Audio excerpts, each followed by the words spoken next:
గౌతు శిరీష్ గారు. ధన్యవాదాలు అధ్యక్ష. గిరిపుత్రుల జీవన శైలిని, వారి విధానాన్ని, వాళ్ళ ప్రాంతాల అభివృద్ధిని ఉద్దేశించి ఏర్పాటు చేయబడిన ఇంటిగ్రేటెడ్ ట్రైబల్ డెవలప్మెంట్ ఏజెన్సీస్ అధ్యక్ష. అయితే మన రాష్ట్రంలో ఐటీడీఏకి సంపూర్ణ ప్రాముఖ్యత కల్పించి వాటిని ప్రత్యేక నిధులు కేటాయించి ముందుకు తీసుకెళ్లిన ఘనత అలనాటి ముఖ్యమంత్రి నందమూరి తారక రామారావు గారిదైతే వాటికి మరింత ప్రత్యేక దృష్టి పెట్టి ప్రత్యేక నిధులు అధికారుల ద్వారా కొత్తగా సంక్షేమ పథకాల ద్వారా ఐటీడీఎస్కి మరింత శోభను తీసుకొచ్చారు అధ్యక్ష ముఖ్యమంత్రి గారు నారా చంద్రబాబు నాయుడు గారు. అయితే 2019లో అడ్డగోలుగా జరిగిన జిల్లాల విభజనలోని శ్రీకాకుళం జిల్లాలో 8 నియోజకవర్గాలు ఉన్న శ్రీకాకుళం జిల్లాలో ఈరోజు ఐటీడీఏ లేకుండా పోయింది అధ్యక్ష.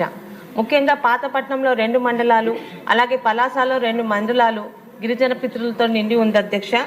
అయితే 2019లో వారు మన మీద పెట్టుకున్న నమ్మకం కనీసం 4 మండలాలున్న శ్రీకాకుళం జిల్లాలో మినీ ఐటీడీఏ అన్నదన్నాన్ని తీసుకొస్తామని మనం వారికి హామీ ఇవ్వడం జరిగింది అధ్యక్ష.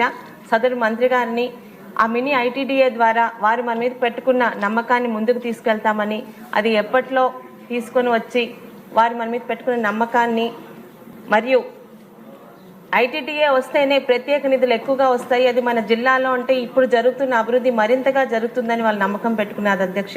త్వరలోనే ఒకవేళ ప్రభుత్వం దాని మీద ఒక చర్య తీసుకొని నిర్ణయం తీసుకొని ఒక మినీ ఐటీడీఏని శ్రీకాకుళం జిల్లాకి తీసుకొస్తారని మీ ద్వారా సదరు మంత్రి గారిని కోరుకుంటున్నాను అధ్యక్ష. ధన్యవాదాలు. చాలా క్లుప్తంగా చక్కగా అడిగారు శిరీష్ గారు.